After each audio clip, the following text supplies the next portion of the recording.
मांगते थे। अब आपको पता होगा, ये भीख मांगा कहीं संत हो। एक घर में गए, अरे माई कोई हो, भगत भिक्षा न दे। निकली एक माई, देखती है अलमस्त बाबा जी। गई, देख करके थोड़ा भिक्षा लेकर के उनके पात्र में डाल दी। मत्स्येंद्रनाथ देखने में भी सुंदर, देख करके लौटी, रोने लग गए। मत्स्येंद्रनाथ अबाक, रोई क्यों? आवाज लगाते हैं, अरे ओ माई, अरे माई, रोई क्यों? बेचारी अपने हृदय की व्यथा संत के पास सुनाती कि साधु बाबा, मैं कौन जन्म की अभागिनी पापिनी हूं, अभी तक गोद खाली है। आप भी किसी माँ के ही पुत्र हो। वो माँ कैसी सौभाग्यशालिनी थी कि आपके जो संत पुत्र को गोद में खिलाई, जिनके स्पर्श से आज दुनिया की कल्याण कर रहे हो। धन्य है वो माँ।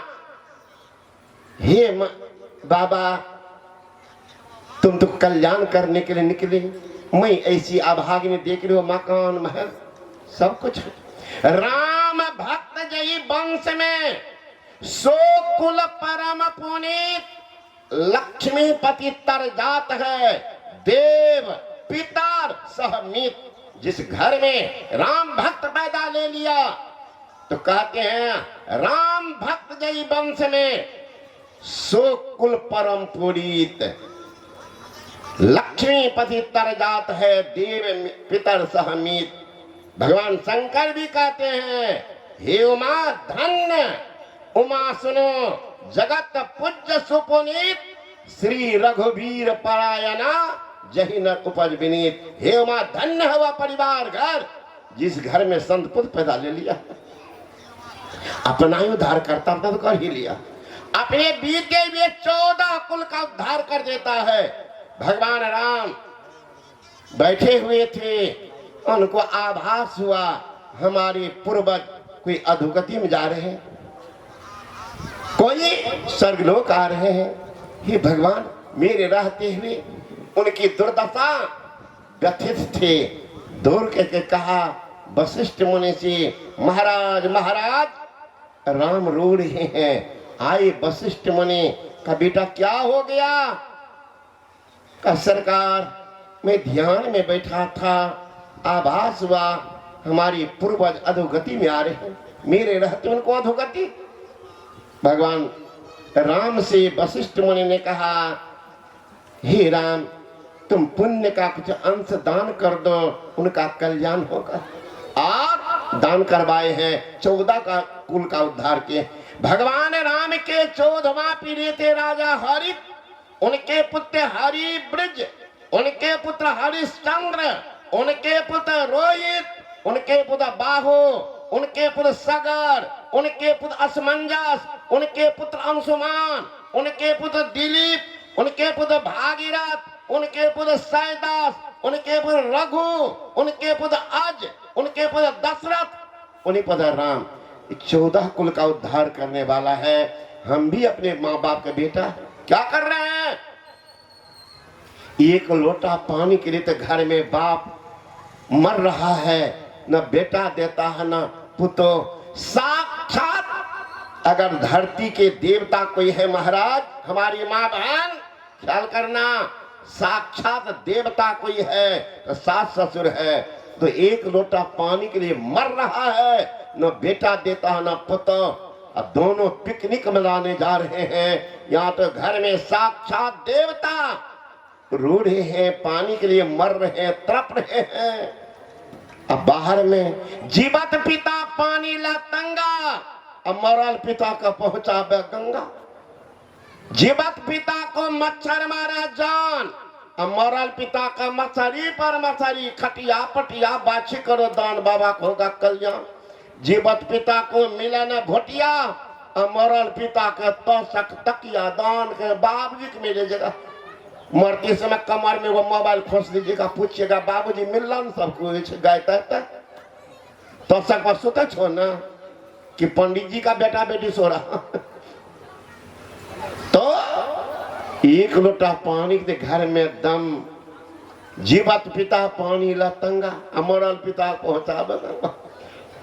तो ज्ञान के अभाव के कारण देखिए साक्षात देवता सास ससुर, एक लोटा पानी महाराज बेटा दो रे, बहू प्यास लगी है, एक लोटा पानी।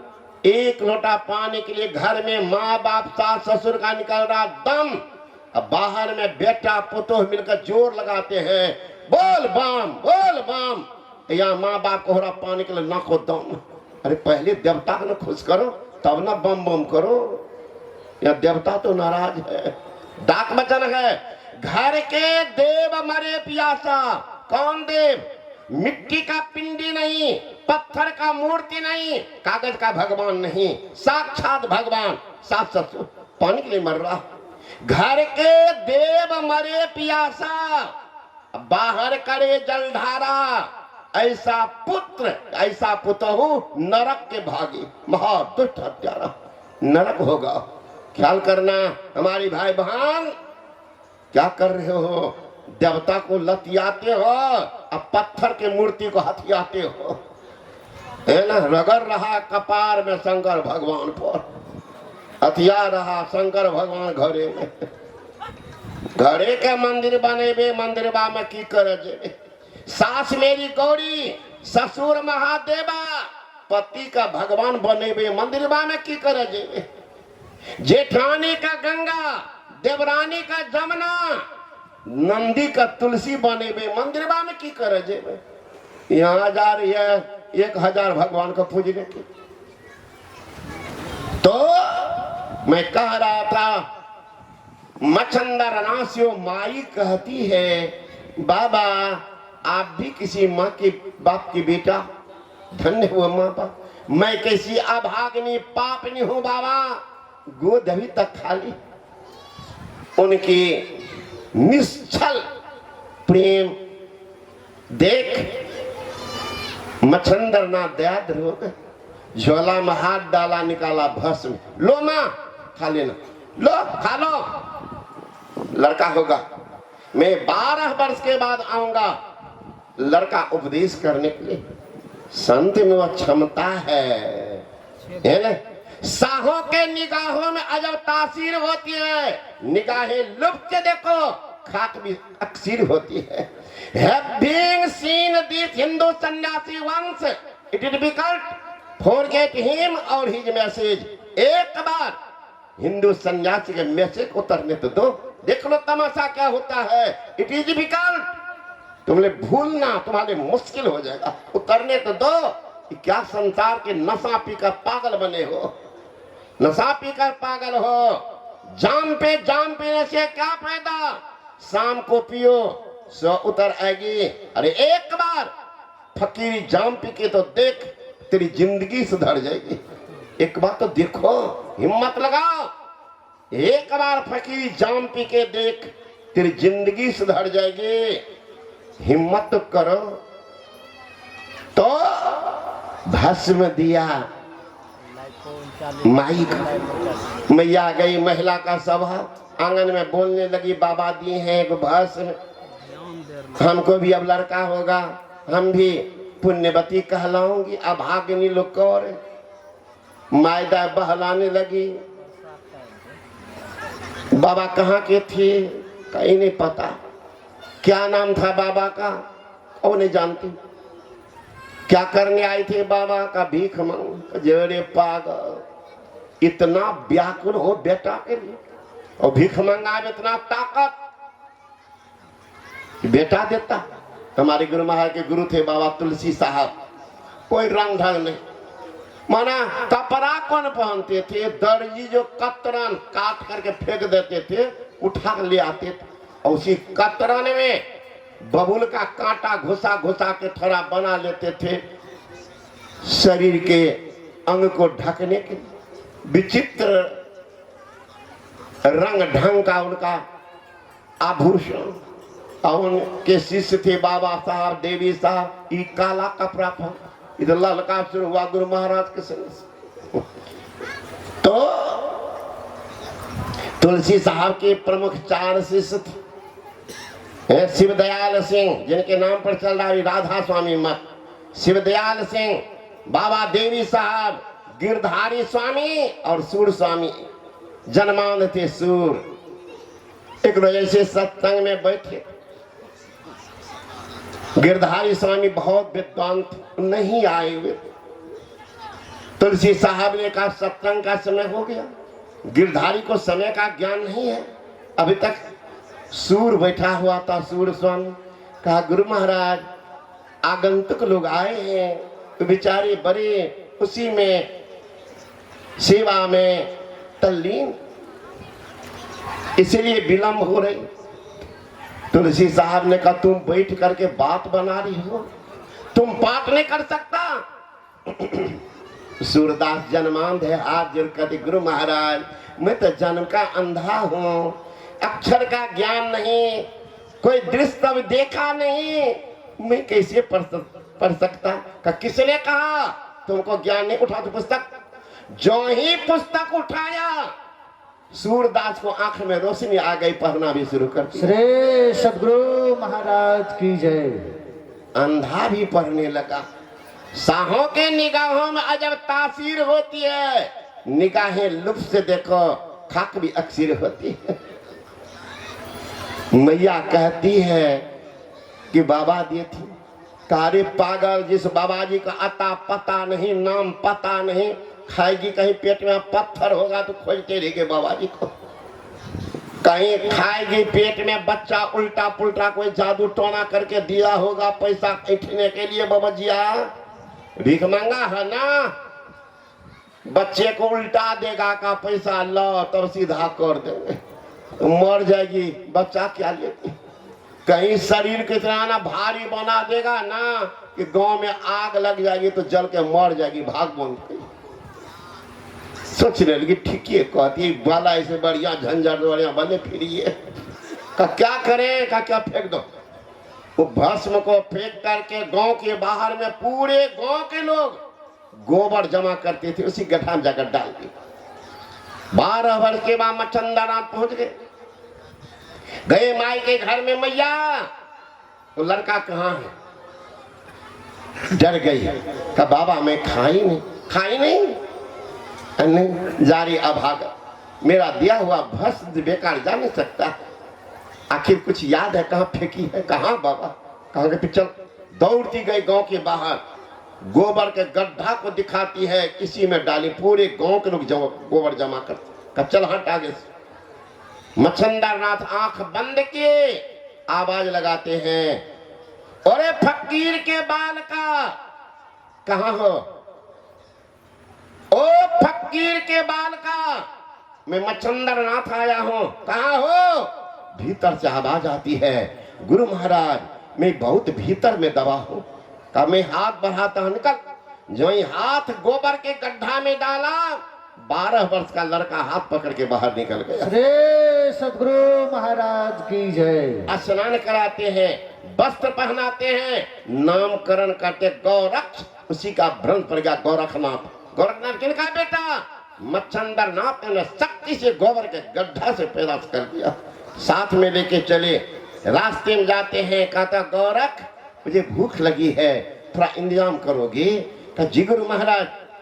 अल्प कम उम्र का लड़का अब जिधरे जाके सोतेली माछा बाबा के तोरा दुख दल का के भगा तुमको है? मेरी जिंदगी में भी घटी है। मैट्रिक परीक्षा देके भागे थे, गुदरिया बाजी बोले सरंगी बजाते, तो मैया से बैठा लेती थी। कहते के मारता भगिल का सोतेली माछा का भाई एक क्यों मैये चमड़ा सोतेली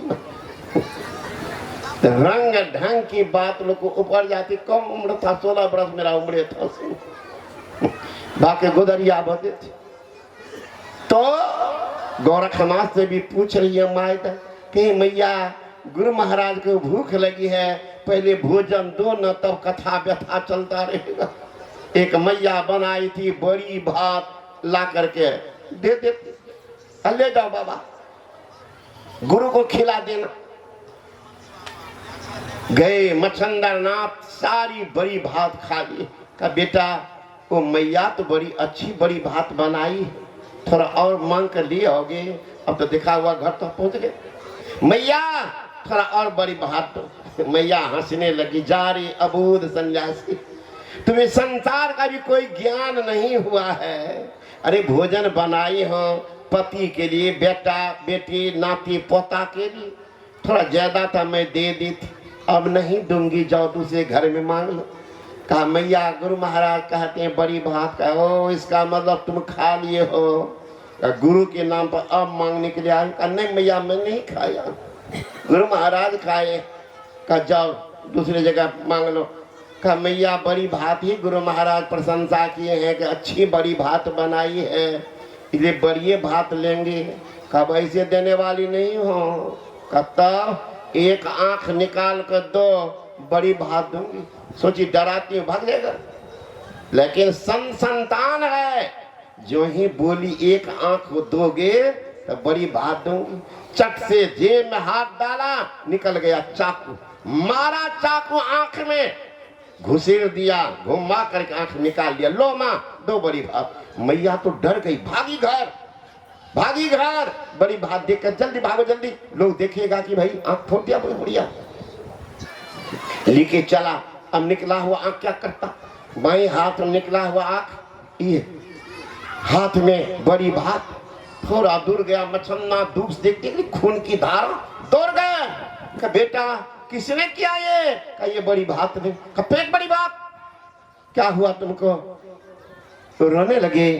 गुरु महाराज इस बार में गया, माई सहज ढंग से बड़ी भात नहीं दी। कहा तब माई बोली एक आंख दोगे तब बड़ी भात दूंगी।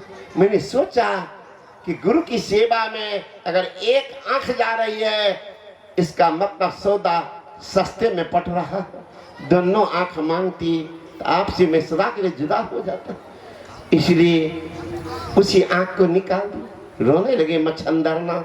बेटा वो आंख को क्या किया? का ये रहा। बाएं हाथ से मच्छंदरनाथ उठाते हैं आंख को, इस आंख पर सटाते हैं, हाथ फेर करके रोते बिलकते पकड़ के जो ही छाती में सटाते हैं, इस आंख में तो रोशनी आ ही गई, दिव्य दृष्टि भी खोल दी। श्री सद्गुरु महाराज की जय। साहों के निगाहों में अजब तासीर होती है। निगाहें लुप्त से देखो, खाक भी अक्सीर होती है। उत्तम है जीवन, सुंदर शरीर मिला, बर्बाद मत करना। संत के शरण जाइए, उनसे शिक्षा दीक्षा लेकर जीवन को सनातन कीजिए। समय ज्यादा हो रहा है, मेरा एक्सप्रेस खुलता है तो समय का थोड़ा ख्याल नहीं रहता, बुरा न मानेंगे। सोच रहे थे 6 के अंदर खत्म करें, जो कि मायदा दोहा से आती है, रात्रि में जाने में दिक्कत होती है। इसीलिए मैं अपने वाक्यों को विराम देता हूँ, कल पुनः आप लोग सुनिएगा। बोले श्री सद्गुरु महाराज की।